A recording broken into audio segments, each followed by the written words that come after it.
The only place in the world where you'll see a bunch of grown adults standing around a table completely frustrated over a little piece of metal that's the size of a quarter that just doesn't quite look the way they want it. Once perfected, dies, two pieces of steel that will stamp the design on the coins, are made from the master hub.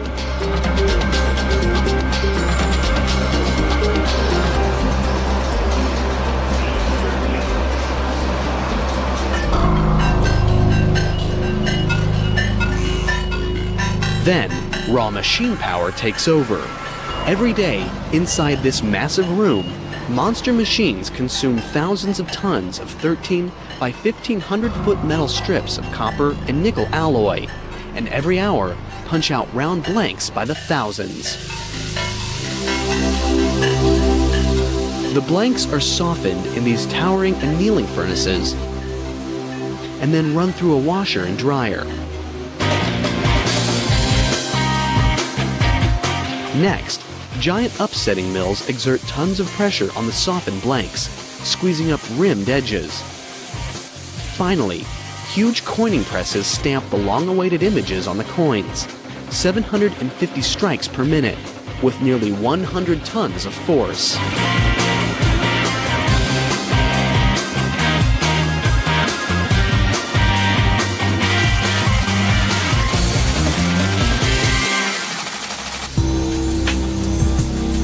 The coins are spot-checked for errors.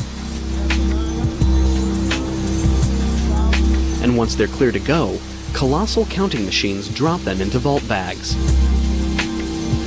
Forklifts then carry the coins into highly guarded, secure vaults. At the end of each workday, the Mint has created another 80 million coins worth $3 million. Counterfeiters don't typically bother with quarters, dimes, and nickels. When it comes to ripping off the Mint, the most likely threat is theft. Security is very serious. Anyone visiting or working at the Mint will have their pocket change immediately confiscated at the door. And the vending machines inside? They only accept prepaid plastic. No high security facility has ever really successfully been robbed unless it was due to an insider's participation.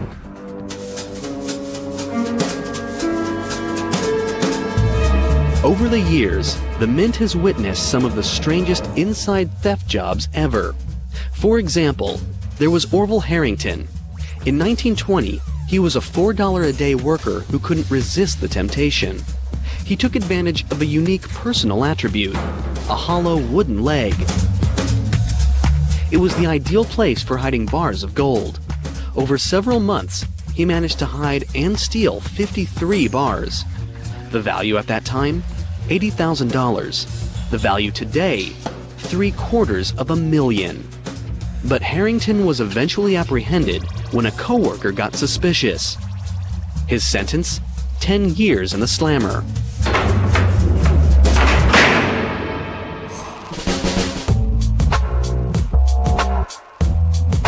In the late 70s, the New York Mint was the target of an even more bizarre robbery. That facility actually refined gold. So you would see gold in all different states of finish in 7-ounce bars and just bulk little clumps and in BB type size. So it was all over the place. It looked like Willy Wonka chocolate factory for gold.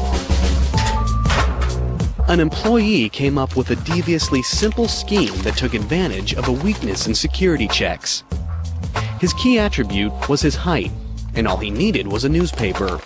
He wrapped up gold dust in little bags, then rolled a newspaper up to cover it. It was about 6'7". When he would leave, he would stand with his newspaper in his hand and raise his hand straight up over his head in order so the guards can search him very easily.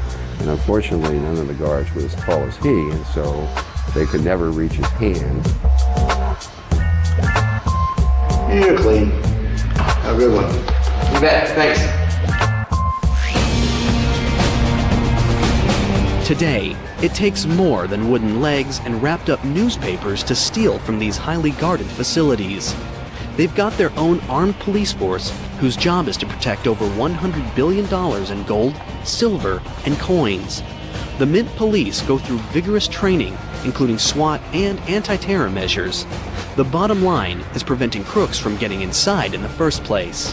Working around money means you have to make sure that the people are honest. And before they're hired, we make sure we check them thoroughly.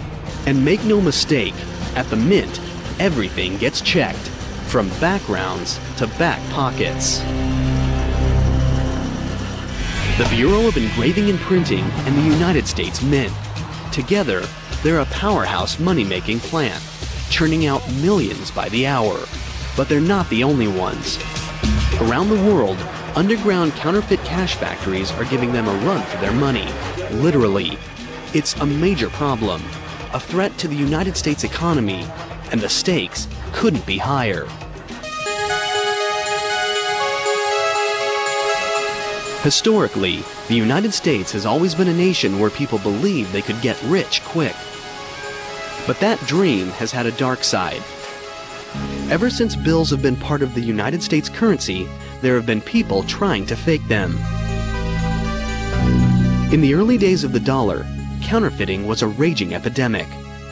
From 1837 to 1866, during the free banking era, 1,600 state banks printed their own bills, each with its own design. That adds up to 7,000 designs in total.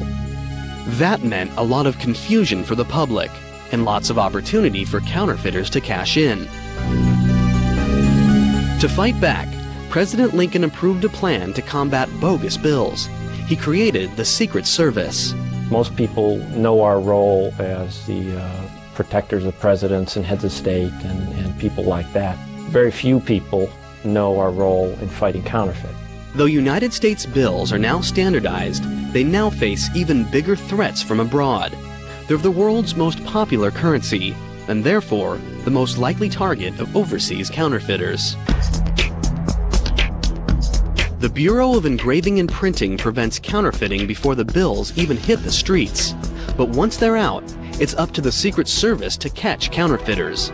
This is why the Secret Service was first formed in 1865, and to this day, it's what they do best. The Secret Service has many tactics to track down counterfeiting crooks, including this library of nearly 23,000 fake bills. When a bad buck comes in, researchers attempt to trace it back, determine the top suspect, and make the bust. The Secret Service also takes preemptive strikes. Together with the Federal Reserve, they've created software that prevents scanners from copying bills at 100%. Try it, and a warning appears on your computer screen. The fight against counterfeit's not all high-tech. Secret Service dogs can sniff out more than drugs. We trained 12 dogs down there to detect counterfeit money by smell. It's based on the drug detection dog program that most people are familiar with. And sometimes, the hunt for counterfeiters takes the Secret Service to some of the most dangerous locations in the world. Colombia, known for its drug cartel, has another illegal and highly profitable export. In 1998, the Secret Service launches a joint mission with the Colombian National Police to find these secret counterfeiting rings. They'll have to travel deep into western mountainous terrain. It's a dangerous mission that could turn deadly. They search in vain for 2 years. Then, in November 2000, they encounter a banana plantation. Once they search the modest cinder-block shelter, they uncover more than produce. The Secret Service has just stumbled into a counterfeiting hotbed. They confiscate printing equipment, including a large press, negatives, ink, and sheet after sheet of 20s and 100s. The people there are true printers. They take a little bit more time. They try to get the paper a little bit closer. They try to get the inks closer. They'll try to counterfeit some of our security features and those kinds of things. They've caught the counterfeiters, but how many of their bad bills have hit the streets?